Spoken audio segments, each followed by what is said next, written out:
Hello, and welcome back to Mind the Gap. In this opening episode of Season 4, Michael Komin explores a feeling many people recognize but struggle to name. A deep tiredness that sits beneath the surface. A sense of always being on alert, even when nothing obvious is wrong. In a world of constant news updates, notifications, and urgency, this episode asks a simple but important question. What happens to the human nervous system when it never gets a chance to stand down?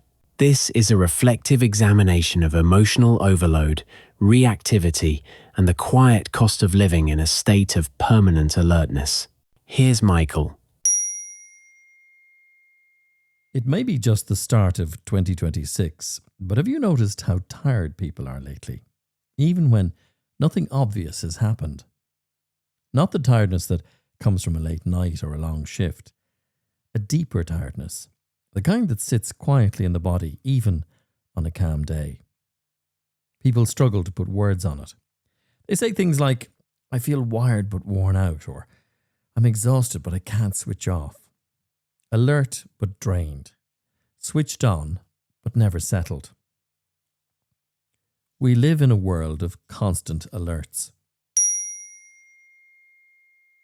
News alerts, work alerts, message alerts, economic warnings, political tension, conflict updates, climate anxiety, and AI disruption.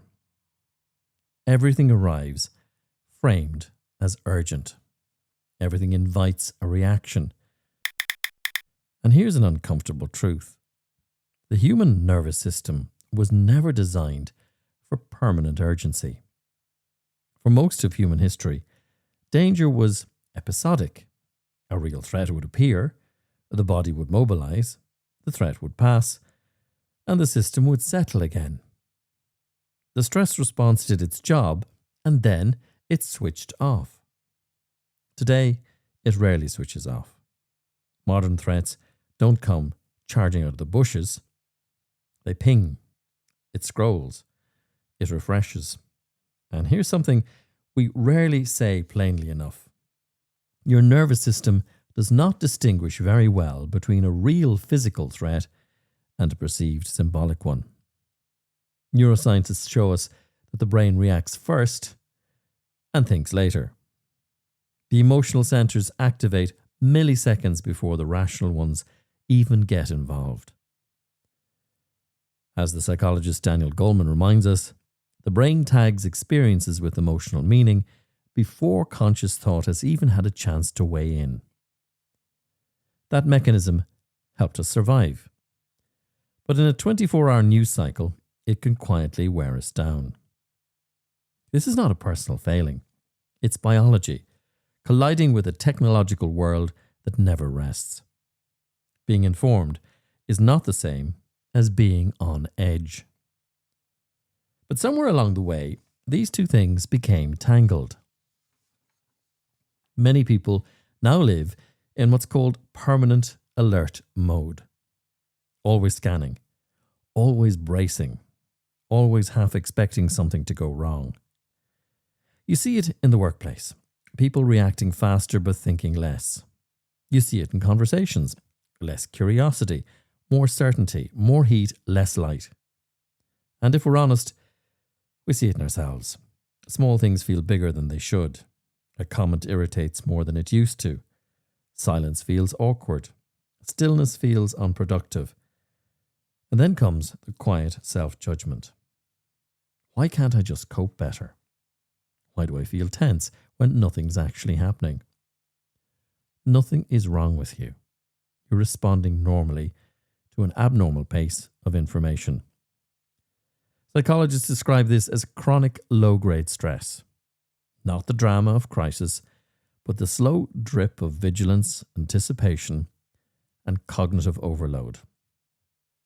Psychologists tell us that constant exposure to a distressing news cycle is linked with anxiety, poor sleep, and emotional fatigue. Not because people are weak, but because attention is finite. Your nervous system was designed for recovery as much as response. And when recovery never happens, the body pays the price.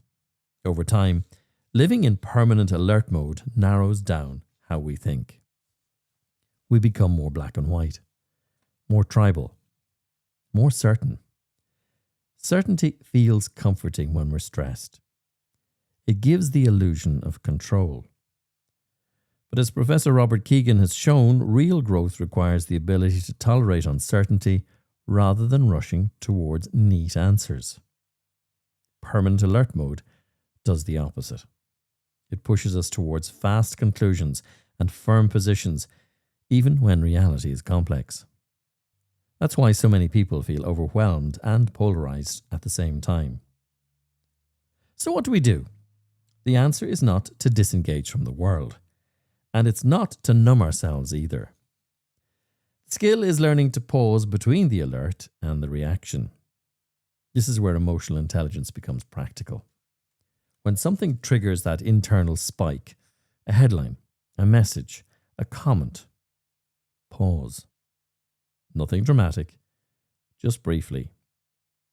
First, notice the reaction. Name it quietly. I feel tense. I feel anxious. I feel pulled into urgency. What we can name, we can also influence. Second, allow the feeling to be there without feeding it. We don't have to fix it. We don't have to share it. And we don't have to act on it.